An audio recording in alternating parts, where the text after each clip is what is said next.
Okay, good evening. This is a recommended itinerary for about a 60-day trip. If you're planning to come to the Philippines for more than 30 days, like 60 days, you'll have to get your visa renewed. For Americans, you get a free 30-day visa. You don't even have to fill out any form. You just automatically have it. But before the 30 days are up, you have to go to an immigration government site somewhere in the city in the Philippines, and they might take your passport for a couple of days. They took mine for like 4, and then they gave it back like on a Thursday, the day I was leaving that city.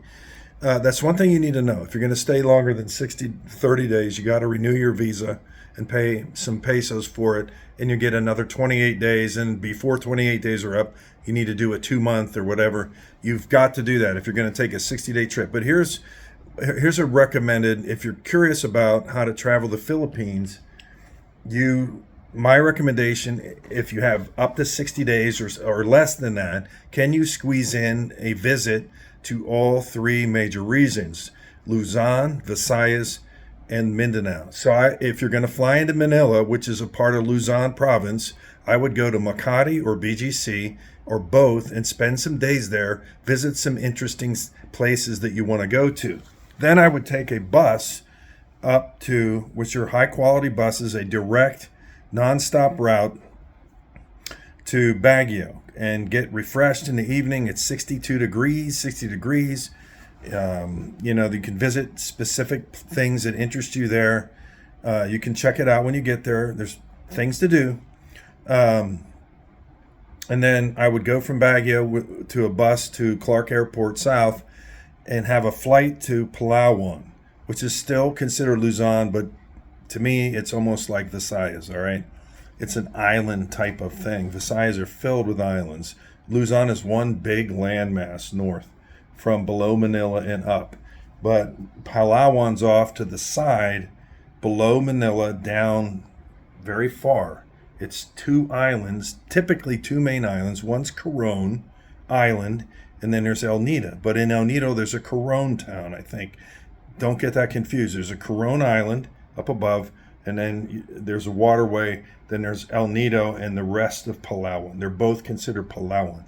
But I would take a flight from Clark from Luzon. You just visited Luzon. You visited a couple of important places there that are well known, so you can get your feel for that. And then you go to Palawan and you do the island thing. You do a couple of days of, at least one day of island hopping, maybe 2. El Nido has several tours, tour A through D, B, C, D, and I like tour A. I did tour A and I did tour C. But Coron has maybe one type of tour. They both have their unique personality. It's specifically at El Nido, there is a beach at the airport connected next to the airport called El Leo. And El Nido only takes in propeller flights, so there's some flights that come in there, you don't even really notice them. They're not that loud when you're at the beach. It's a beautiful little beach area there. I don't think Coron, I've been to Coron. Coron doesn't really have that type of beach. But Coron has boat tours, which is why you go there. And El Nido has boat tours, which is why you go there. And get a feel for that. Then I would, and just so you know, flying out of Clark is the cheapest airport to go to Palawan. If you go from Mindanao or other parts of the Philippines, it costs more. The Palawan might be one of the most expensive flights you take within the Philippines. So I'm trying to. There's a reason for my methodology here. I'm trying to save you some money. And do a logical progression, because you land in Manila, you should check out Luzon, and then go from Luzon towards the Visayas, towards Palawan, and then from Palawan I would fly to Cebu, which they have, I think, direct flights. They do, because most flights have to go to Cebu to get to Palawan, but not from Clark. Clark has a direct flight. All right. So I would fly from Palawan when I'm done spending. I've spent 10 plus days there. I think 5 is completely sufficient. 3 is just enough, but you're going to be racing around trying to figure out what to do. If you give yourself a couple of more days, you'll be fine. And then I would go to Cebu, check it out, whatever interests you there. And then I would go north of Cebu, take a group van north about 4 hours north. Take a ferry to Batayan Island. I would stay there a couple days. Go to Coda Beach, and enjoy that, and then do things in Little Santa Fe. That's a little town, and then enjoy that, and then take a boat from there to an island called Virgin Islands. Some of the islands in the Philippines are called Virgin Islands. They share the same name, but this is a private island you're going to go to, and it's very nice. You go there early, spend all day, come back on a boat, or you can book rooms overnight. There's not many rooms there. You have to book ahead. So once I'm done with that, I'd come back to Cebu because it's a central airport. Um, um, you might want to go to Bohol. Bohol's a huge island next to Cebu. You can take a ferry to Bohol. I would go south. The Bohol Island's very big. I don't think you're going to be able to tour it entirely, but you could. You can spend extra time there. I would go to the southern part, Pangalao. I would go to Alona Beach. I would go to check out. They have music every night at certain places there, out on the beach, towards the evening, especially at one of the resorts at the end of the beach walk there. The beach isn't too big, but Alona Beach, it's called Henan or something with an H. You can get a day pass there, use their pools while you look at the ocean there, and get the buffets included in the day pass. It's very nice. And then maybe when you walk out at 6 p.m., they'll have a live band in the sand there, and you can sit there and listen to them, do request time, things like that. But I think they have live music down there at some places every night of the week. But certain places in the Philippines, it's only the weekend, Friday night or Saturday. So you got to check that. I know on Batayan Island, it's the weekends. Like we saw a band on Saturday. It was the two best singers I've heard in the Philippines, a guy and a woman. And they took my request and even learned a song they didn't know, quickly learned it and played it in their own style. That's how good they were. So, I'd go, if you want to go to Bohol, go there. You're going to potentially like Bohol. And then it's more of an island feel there. But I would go from Cebu to some city in Mindanao. Pick a city that you're interested in, check it out, go there, explore a while, and then if you have time, go to another city from that city. Take a flight, and and if you end up in Davao, it's the biggest city in the Philippines lengthwise, widthwise, not population-wise, but it's busy there. You could check out Davao, but next to Davao is Samal Island.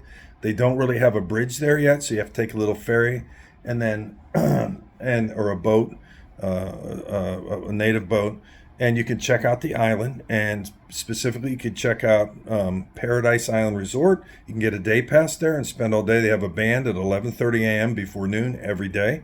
There's an entrance fee there. It's a nice walkable beach. It's swimmable. They have rooms for rent, 80 rooms. You could book ahead if you want to stay there, or you can go to a cheaper place or more expensive place on that island, Samal Island. So that's another place to explore. It's a little more simple island life there. So you've checked out some of the big cities, you checked out some of the bigger islands, you checked out smaller islands, and then if you want to fly from the city in Mindanao back to Manila, you can get a direct flight and go back home. One of the ways to plan in country travel is through agoda.com. If you use agoda.com, I've used it. I learned it from somebody. I've used it for several trips over here. I use it now that I live here to go to Iloilo, to Palawan. I get flights and hotel prices, and I get to evaluate hotels if I haven't been there, resorts, and get special deals and things like that. Not usually special deals. I just go to try to evaluate, whether I want to stay somewhere, whether the flights are good. So go to agoda.com. You can use it for your in-country travel, not buses, not ferries, but flights and hotel rooms. What you just did is you got familiar with the three major regions in the Philippines. You had a lot of variety. You are now experienced. You are happy. You're very happy. You're very complete. But it's going to be a little bit of a stretch, but you can figure it out. Everybody will guide you. If you need to get a bus, they're very inexpensive. Some of them are so high class. And you want to get a direct nonstop routes. You want the best buses. Ask for the best The best is even a sleeper bus. I don't like them. I don't like to lay down on a bus. You might like that. Some of the more elite buses have very wide seats. You can lay back. There's a toilet there. It's clean. They'll have in-bus movies going on. Some of the ferries are the same way. They're somewhat comfortable, and they have a movie there. I'm not into that. I put a headset on. But you'll get familiar with certain forms of travel, and you shouldn't be afraid of that. Be brave, be courageous. You can do it. So that's going to just be one stretch is what do I do if I can't fly somewhere? How do I take a bus? You'll figure it out.